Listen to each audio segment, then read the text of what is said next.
Hello, everyone.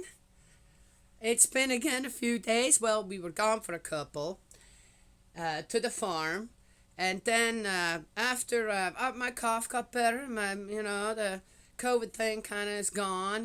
Kind of. I'm still having a little bit cough issues. I got a tummy ache. Something. I'm not sure what, but for several days, it's like this ache. I didn't feel nauseous or anything, it's just this ache. I'm going, did I eat something? But everybody here eats the same thing, so what was that all about?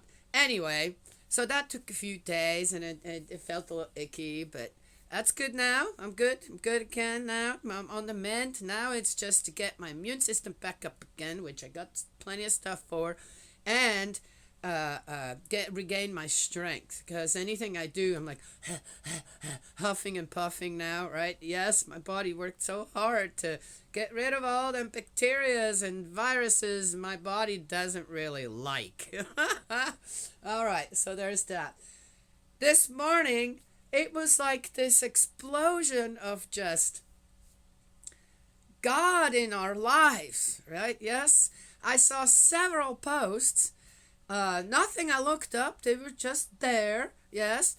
About the Ten Commandments being installed all over the place again on big tablets, in public.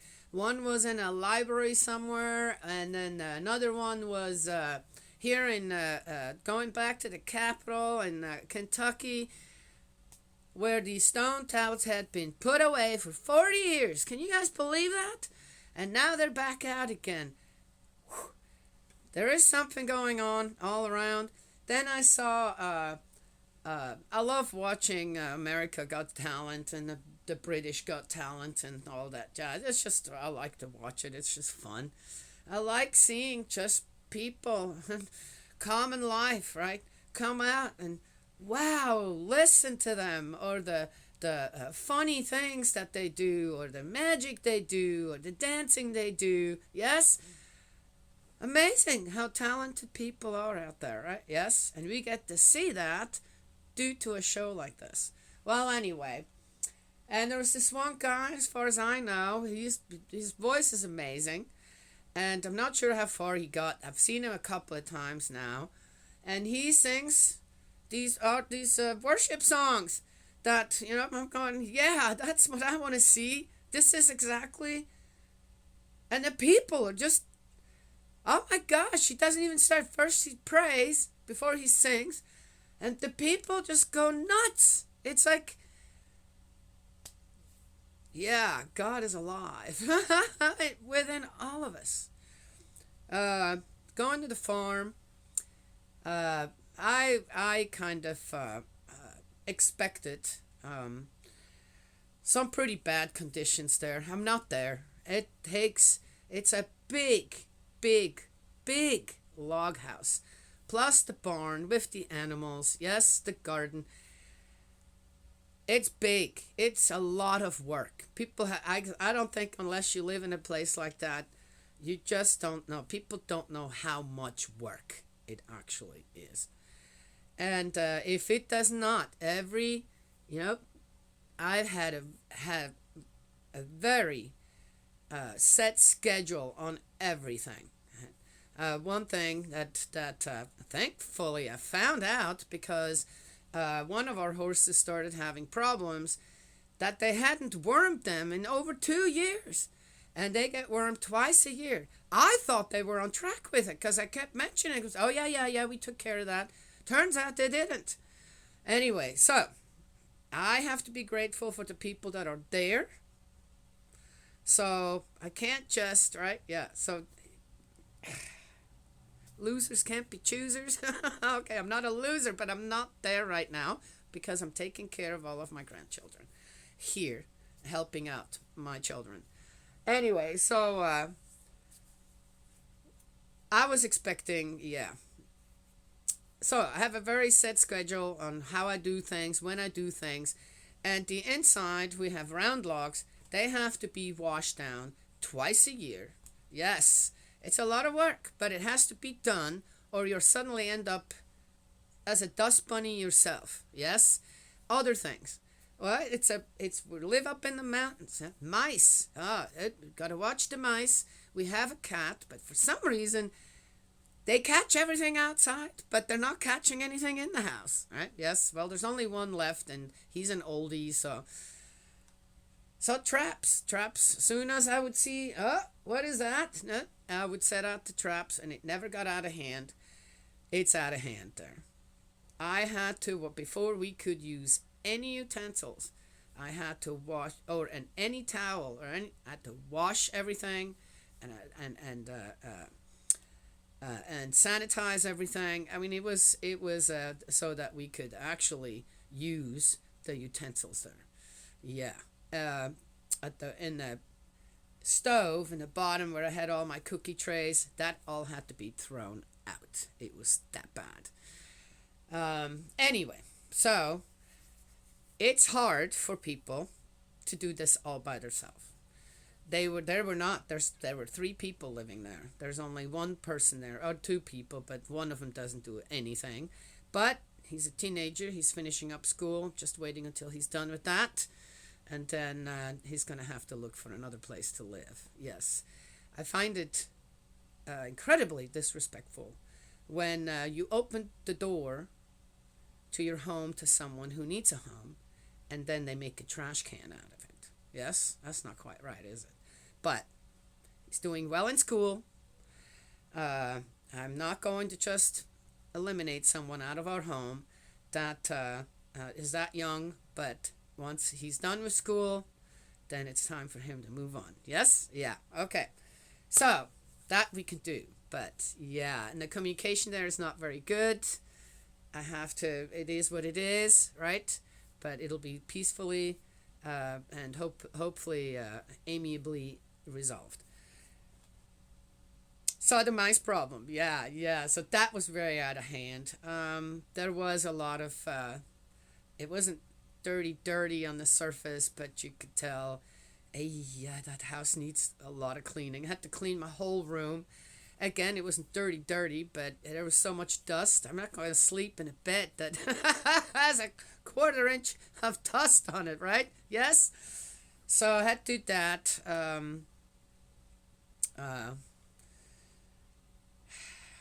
It is what it is, right? Yes. But I was pleasantly surprised after the windstorm. The driveway was well taken care of, so that's good. But I noticed that I am created in the image of God. That place was dedicated to God. And when God leaves, in a way, what happens? So, our beautiful farm will have to wait a few years still until myself and God are coming back. Yes? Yeah. The animals are well taken care of. Not as well as if I was there again, but they're happy, they're well enough, and that's good, right? Yeah. So, and we've kind of decided that we should at least go once a month and go and help out ourselves and then check things out. But I'm not going to go and just be the cleaning lady there, right? Yes, then I'll leave and cleaning it up for someone else, and I'll come back and it's in the same condition. I might as well just leave it as it is, right? Yes. And then when I go back, really do it. Yeah, okay, I know, right? But it was like I realized that when people have God in their life, there is a difference around those people, a true difference, and in their homes and everything, you can just feel it, and to see all these posts, as I said, going to the farm, realizing, wow, what a difference it makes when a person is there where God's true nature is there as well. Yes, and then when that is removed, and what happens, to see that difference, and to see on how spiritually people are lifted up when God's presence is there. Right? Yes? When people do something, like the Ten Commandments, set up the Ten Commandments. I've no doubt anywhere where the Ten Commandments are displayed like that, there are blessings there. The blessings are there for all the people around it. I believe that. All right. So let's get going in here. 10 minutes. I better hurry up. We are in the Super Chapter 3, Prophecies of Happiness. Oh, and then who started all that was my to begin with, I went to the messages, and there was my good brother in faith, Eldridge, and he says, "Hey, I read out of that one book you gave me, and he tells me all about it and how spiritually it's so great and this and that, and he's getting all kinds of guidance to teach the people around him." There you go, right? Yes, that started it all, and then it was one thing after another. We're going, this is what I need to talk about today. Yes, yeah, wonderful. Thank you, Eldridge. Okay. Super Chapter 3, Prophecies of Happiness. And here we go. This goes right along with it. I just opened it up. Started. Okay, well, it's the Old Testament. In the book of Jeremiah. We'll see what that means. All right. Introduction. Jeremiah, the true prophet. Okay. Arrest and trial of Jeremiah. 26. At the beginning of the reign of Jehoiakim, son of Josiah, king of Judah, this word came to Jeremiah from Yahweh. Yahweh says this: Stand in the court of the temple of Yahweh. To all the people from the towns of Judah who come to worship in the temple of Yahweh, you will say everything I have ordered you to say, not omitting one syllable. Perhaps they will listen and each turn from his evil way. If so, I shall relent and not bring the disaster on them which I intend because of their misdeeds. Which reminds me, just because you got a church, just because there is a temple, doesn't mean God is there. Remember that joke I told? Yeah. Doesn't mean that God is there. And this kind of, okay, I probably would agree with Jeremiah here and with our Heavenly Parent that the temples and the churches there was no God in there anymore. The people did whatever they wanted for their own greed, power, and I don't know what. Say to them, Yahweh says this: If you will not listen to me and follow my law, which I have given you, and pay attention to the words of my servants, the prophets, whom I have never tired of sending to you, although you never have paid attention, I shall treat this temple as I treated Shiloh, and make this city a curse for all the nations of the world. The priests and prophets and all the people heard Jeremiah say these words in the temple of Yahweh. When Jeremiah had finished saying everything that Yahweh had ordered him to say to all the people, the priests and prophets and all the people seized hold him and said, You will die for this. That's a bit harsh. Why have you made this prophecy in Yahweh's name? This temple will become like Shiloh, and this city become an uninhabited ruin. And the people all crowded in on Jeremiah in the temple of Yahweh. Hearing of this, the chief men of Judah came up from the royal palace to the temple of Yahweh and took their seats at the entry of the new gate of the temple of Yahweh. Now, we read in the beginning that Jeremiah is one of their most revered prophets. Later in life, after they killed him, or after he died, I don't know, he died yet. Well, isn't that kind of a common thing, right? Yes? You got so many people out there giving so really good guidance, and people don't pay much attention to it until they die, until they're dead, right? Then suddenly it all becomes woo-hoo-hoo, right? Well, that's a bit hypocritical too, isn't it?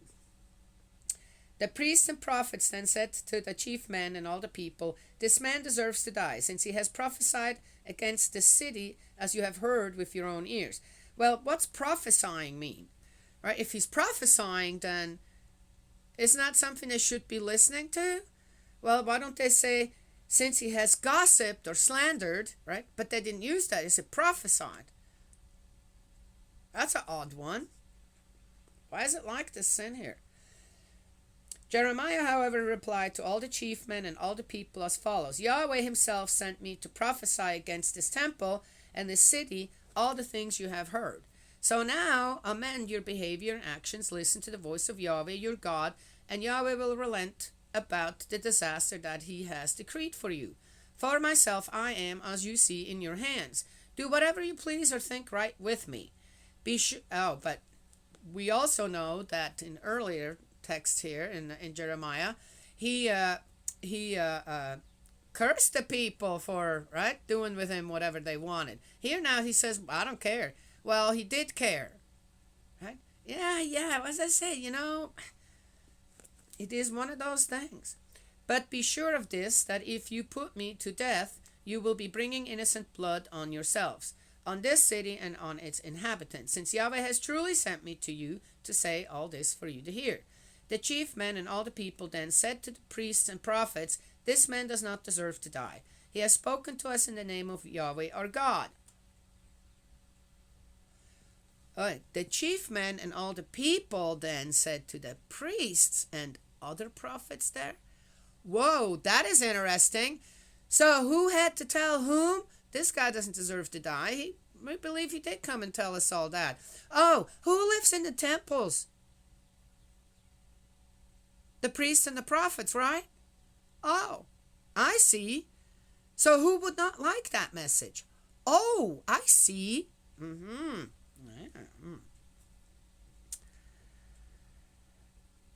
Interesting. And some of the country's elders rose to address all the assembled people. Micah of Moresheth, they said, who prophesied in the days of Hezekiah, king of Judah, had this to say to all the people of Judah. Yahweh Sabaoth says this, Zion will become plowland, Jerusalem a heap of rubble, and the Temple Mount a wooded height. Did Hezekiah, king of Judah, and all Judah put him to death for this? Did they not rather, fearing Yahweh, plead with him to such effect that God relented about the disaster which he had decreed for them? Or are we now to burden our souls with such a crime? I have to say it while I'm thinking about it. Remember what I said?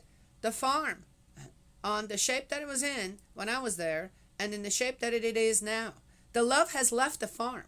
That I could feel it. The animals, as I said, they're doing fine, right? But I could tell that the love of our heavenly parent, my love, created in the image of God, has left the farm. It's just there now for people to use it. And some abuse it. Yes? And so this kind of tells me, oh, did God really threaten the people? This or says, well, if you don't want me there, I won't be there. And then what will happen? So it isn't God who's going to bring all these disasters. It's the people bring it on theirself. Right? Not natural disasters, just things will become destroyed.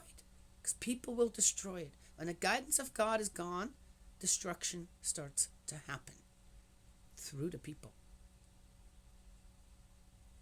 Right? Yes. There was another man too who used to prophesy in Yahweh's name, Uriah son of Shemaiah from Kiriath Yearim. He prophesied exactly the same things against the city and his country as Jeremiah.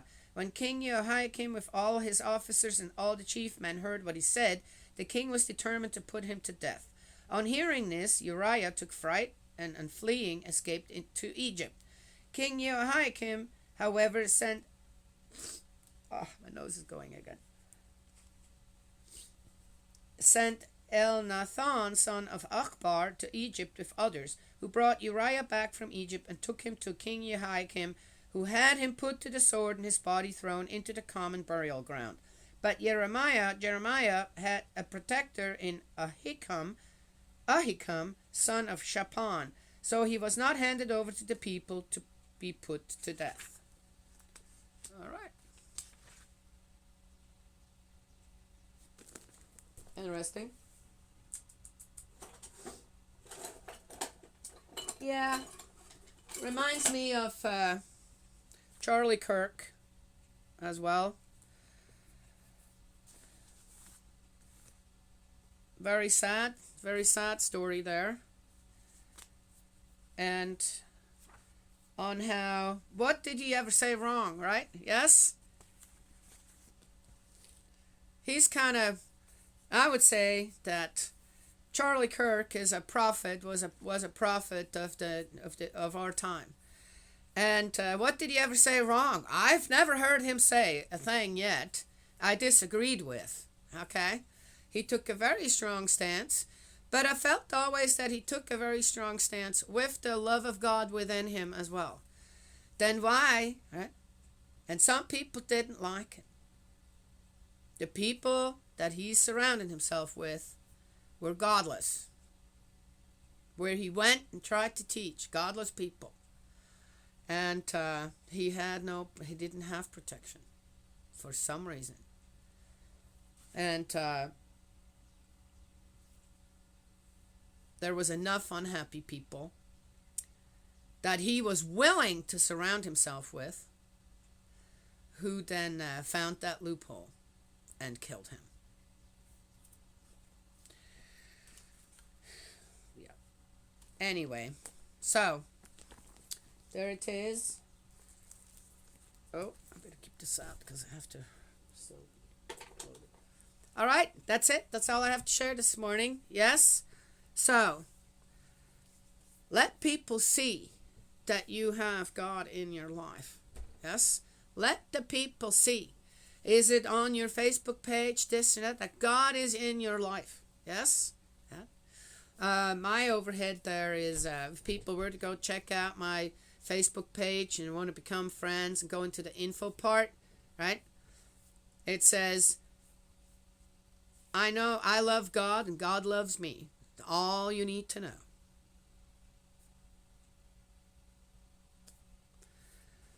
Yes.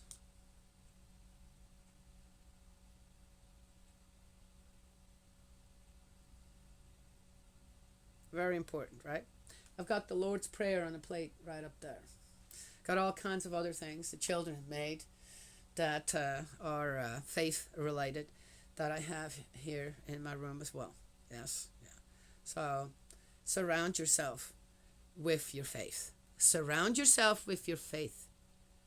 Then maybe one will be protected while one is teaching out there. Yes? Anyway, that's all I have to say today. May Heavenly Parent bless and protect you, guide you, embrace you with love. Eldridge, my dearest brother in faith, I love you. Let's keep praying. And I will talk to you another time.